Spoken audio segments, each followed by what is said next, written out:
Hello friends, and welcome to part 4 of my Big Ben Conga. I will link the earlier videos in the description below. Big Ben is my favorite mold and my largest traditional Conga, and I have 32 models, including 3 customs. And today's tour, I'm going to focus on the lower shelf, and for that, I don't need a step stool. So here we go. Okay, starting on the end with this Pinto. This is Gathering Storm.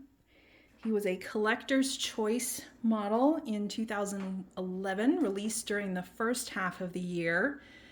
And he is, I believe, technically the glossy charcoal color, which is a decorator color that Breyer has released several well-loved models in. I don't know if he could pass as realistic or if folks would consider him a decorator, but something I would love to see a full-blown glossy charcoal on Big Ben, just the solid color with the white markings. Okay, this green guy, I'm going to skip him for a second. So here we have this Appaloosa, who's not as orange as he appears in camera. This is Aropo. Aropo was the second model in Breyer's Connoisseur series, which was a special series of models available to subscribers of Just About Horses magazine. Only 350 were made, and you had to enter to be selected. They featured really nice elevated paint jobs at the time. Aropo was from 2001. And then in front of him, here's yet another mini stablemate version. This is Mini Aropo, who was from a set of 5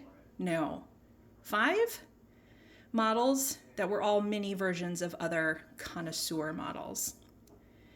And that, just as I mentioned in other videos, it entertains me that all of these official mini stablemate versions of Big Ben are also all on the same mold. Okay, going back to the green guy, this is a custom. This is the second custom we come across in the tour.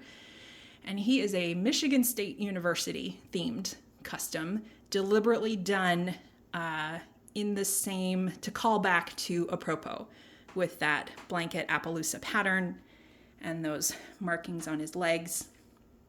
I commissioned Christina Riley to make him. And she typically doesn't do traditional models, but she accepted the commission and did a marvelous job. I'll put up some pictures so you can see him better. His Appaloosa spots are the logos of Michigan State, the Block S and the Spartan helmet. He has Michigan MSU in his leg markings. And then my favorite part is his blaze. His blaze is shaped like Beaumont Tower, which is one of MSU's beloved buildings and icons. It is a Carillon Tower on North Campus, and it is one of my favorite things.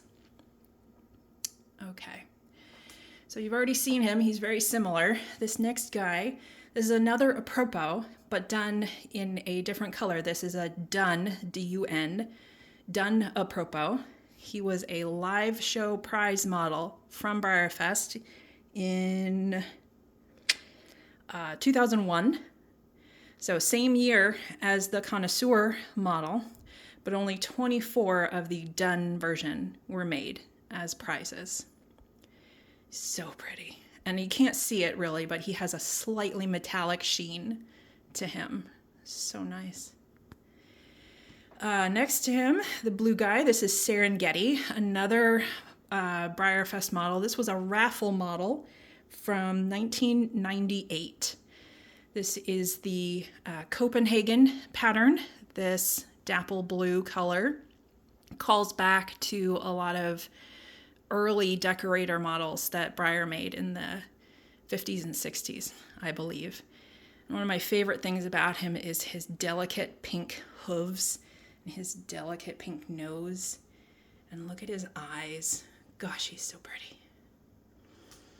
Okay, next, this gray model. This is Silver Twilight. This model was the raffle model from Breyer's tour stops in, I can't remember the year. I'll put it up on screen. But you remember I mentioned Storm Chaser up there, the gray guy on the top shelf. So the year he was a tour model, this was the raffle model. And they were designed by two different people, I believe, but are clearly very similar in look. And only 9 of him were made? No, 10. 10 were made. There were 9 tour stops, and then I believe he was part of the Breyerfest auction that year. And I'll be honest, these 3 together, Silver Twilight, Serengeti, and Dun Apropo, I still cannot believe that I own these models. I pinch myself regularly. I have seen pictures of these online for years, and I thought that was the closest I was ever going to get to them. But I was patient, and I was lucky, and I own them, and they're so nice. I love them dearly.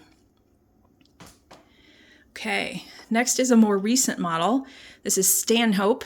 He is a Breyerfest live show prize model from 2023. There were 10 made. And I kind of, when he was released on the, when he was revealed on the Breyerfest blog, I despaired. I was like, well, there's one I'll never get.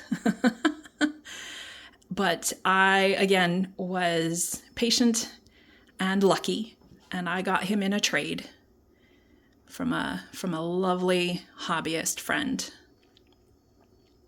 And I do love his face marking. It's so unique and fun.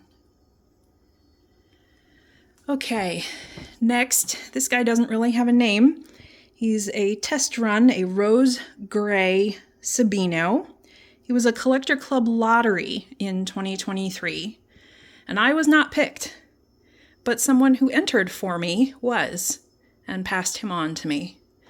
And he is a one of a kind. That's what a test run means for Breyer. He is one of a kind. Although in theory, because he's a test, Breyer could produce this color at any time. They reserve the right. But for the most part, we consider them in the hobby to be one of a kinds. And that was a hobby goal of mine for a long time, to own a one of a kind model. And I do.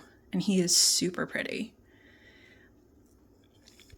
Okay, next to him, this is a Dark Bay Big Ben from the FEI, if I can remember, FEI event in 2005.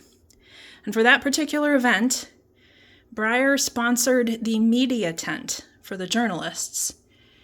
And I spoke to Stephanie Maseko about this specifically, and she said they sponsored the media tent, and this guy was a free model for the journalists. And it's not known how many were made. It's estimated to be 50 or less, but I think only about 10 are known to be in collectors' hands. And this is another model I never thought I would own, and he popped up on eBay one day, and I just about fell out of my chair. I could not click that button fast enough.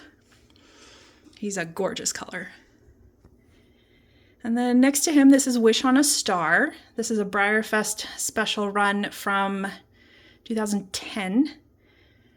And I've always liked him. That pattern and that color are really, really neat. And then lastly, this is a custom.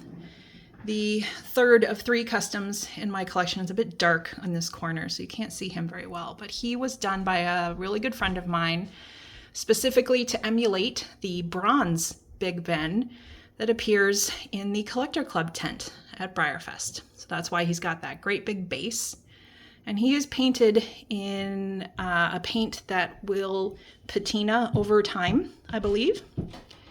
And of course, she also made a mini version to go with it. So there we go, friends. That is my full Big Ben Conga. So I asked this question in the first video, is my Conga complete? Well, I think it is, because complete is what I say it is. And I love it the way it is. There is a Breyer model that I do not have, just one. That is Monaco. I'll put up a picture.